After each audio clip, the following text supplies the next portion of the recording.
In our gospel today, we hear about King Herod, Herodias, and John the Baptist, and this very interesting relationship which exists between King Herod and John the Baptist. John the Baptist effectively gives out to him, reproves him for taking his brother's wife. And obviously we can presume that his brother is still alive. That it wouldn't be a problem if his brother had died. But if his brother is still alive and you take his wife, then that's adultery. And John the Baptist in prison, so already in a kind of a weakened state, right? Already kind of on the back foot, in prison, says to King Herod, you can't do that. It's against the law. And King Herod doesn't like what he says, but is fascinated by him at the same time. And it's a very interesting kind of a dynamic. You know, I don't like what you say, but there's something in it, like there's just, and I think we've often had conversations like this when we speak to people about moral issues, or even moral issues probably might be these days a very contentious argument, but just in general, as regards when we approach the faith as actually having solid content as opposed to being made up by us, it's not what people are used to hearing, and yet it, I think, very, very often, if not practically always, resonates as true. I've often spoken even to people who maybe teach religion, catechists or religion teachers, and the approach often in schools today is just to encourage students to have a spirituality, to believe in something, right? And the idea is, they have some sort of a spiritual belief, so it's going to help them and it's going to be some sort of assistance to them. But that's not my approach at all, nor is that really the approach of the church, because if you just make up a spirituality, that's exactly what you've done. Made it up. And a made-up God can't save you. Like a made-up spirituality, it's not real. It's just make-believe. So it's not the truth. So it doesn't transmit grace. It's just made up, just an imaginary friend.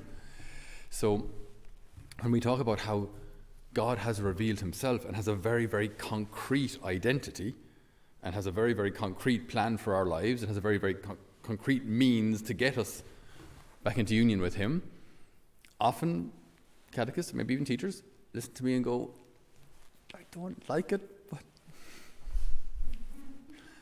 but somehow, yeah, I know. And I had that just not so long ago. A teacher came to me and said, wow, it's a while now. Okay, I'll tell you what, I'll quote what she said. She said, it's a while since I heard Aquinas mentioned in this school. Now, it was a very simple argument from Thomas Aquinas. It wasn't a complicated one at all. But she said, yeah, I haven't really heard that kind of thing now in a good while, but I know it was good. So I know she knew that's not what she teaches, but she saw the merit in putting the faith across as something kind of concrete as opposed to just make believe. Okay. So in this battle in which we are all engaged, every one of us, we mentioned this a couple of times, in this spiritual battle in which we are all engaged, like any battle, there are champions, there are warriors, there are weapons, there are strategies. And all of this exists also in the spiritual battle. So a typical tactic, strategy in any battle is divide your enemy. Split them up. Right? If you can split them up, they're much easier to pick off. If you have a single man out in the field running up with a rifle, there isn't a problem. Pew, gone. Okay? If you 10,000 coming at you, it's very, very different. Okay? So if you can split them up into, get a 10 here and 10 there and 10 there, again, that's easy enough. You'll pick them off. But if you're rushed with a massive force in one go, there's just not a lot you can do. You're going to get overrun, even if everyone is shooting as mad as they can. So it's a very typical strategy of the enemy to divide us. To divide us as a church, divide us as a family, divide us as a community, whatever it may be. Division. It's a very, very typical and powerful and effective strategy of the enemy. So another thing is to confuse truth and lies, and to kind of either kind of mix them up or kind of make them all a bit grey or kind of make it up for grabs or whatever the majority say. And that's very much where we find ourselves today as well, where even the most basic things that would have been considered true or false 10, 15, 20 years ago are now kind of all up for grabs, even as regards gender. I mean, that thing was fairly scientifically solid up until relatively recently, whereas now it's whatever your mind tells you. Like, is that the truth? Is that the truth? Or is it is it just made up? Is it actually as grey as we think it is, or is this something that we can actually scientifically prove one way or the other? So what's interesting is then, the enemy wants to weaken each one of us. He wants to make us so powerless that in the spiritual battle, we're not a threat. So he wants to take away whatever it is that we have that makes us effective in the spiritual battle, so that then we're no threat to him whatsoever. Okay? Herodias in our gospel, she spots that John the Baptist is a threat. Because Herodias, she obviously wasn't the most pleasant of ladies. I don't think embroidery or flower arranging was her pastime. I think she probably just strangled kittens or something. I mean, she's not Cruella de Vil, right? When you think of Herodias, think of Cruella de Vil. The long cigarettes and the kind of that's how we should imagine her. Don't quote me on that, but this kind of idea. Okay, so she there she is with Herod. Now Herod obviously is a powerful man, rich man. Brother Philip might not have been, I don't know, but anyway, she seems to prefer this situation anyway. She seems happier with Herod. She's got more power, more influence. And she does not want this relationship to change, even though she knows herself it's adulterous. She doesn't want this to change. And she's willing to kill to keep it that way. When you think about it, she's willing to kill, very, very clearly, like, I want his head on a plate, Like she's willing to kill to keep this relationship that way. So whatever power she has, or thinks she has, she's willing to kill to keep it. And she sees John the Baptist, this man in prison, this man who ate locusts and honey, this man who fasted and wore animal skins. She sees in him there's power. There's a spiritual power in this warrior.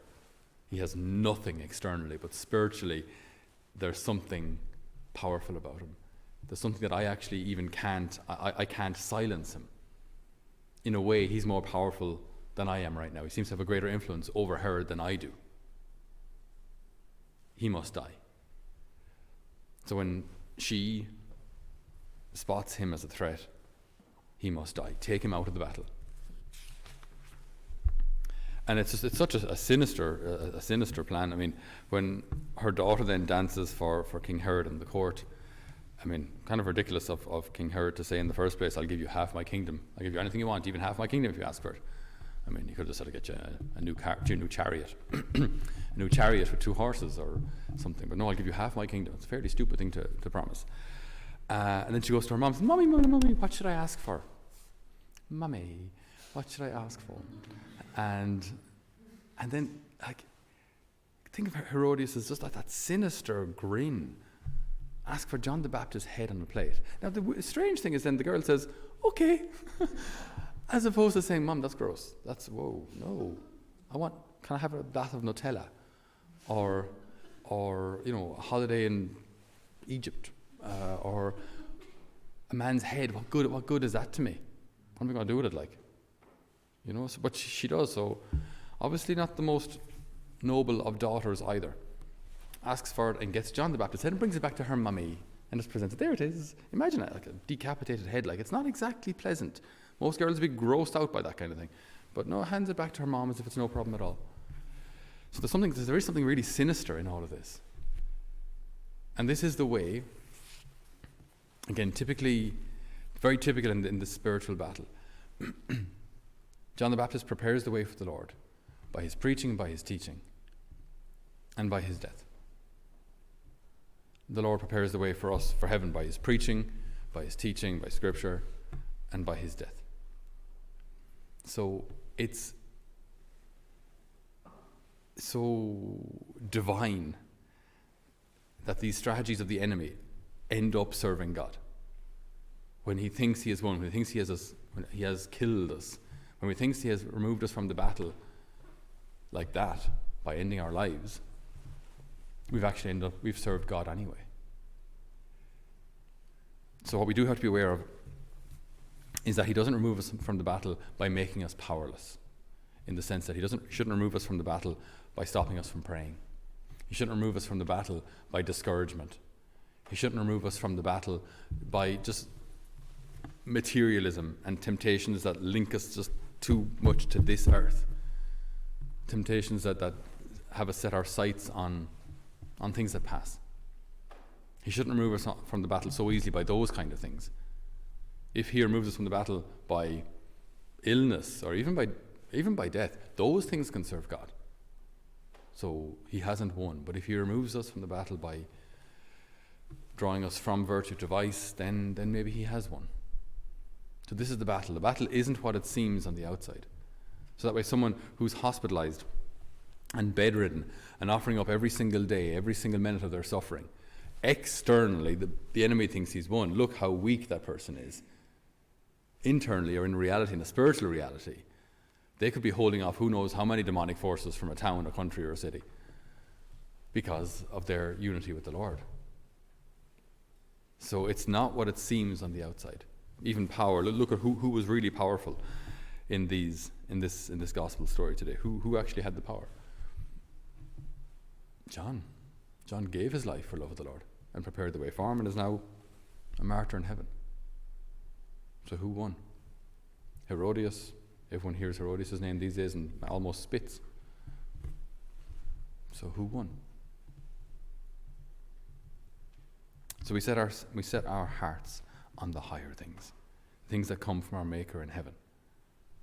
And the greatest of all of these things that we set our hearts on is love. And so we ask the good Lord today, in our own spiritual battle, that we might be aware of the enemy's strategies to divide us, the enemy's strategies to make us think that prayer is weak, that sacrifice is weak, that service is weak, that humility is weak, all of these things, which are actually pure power.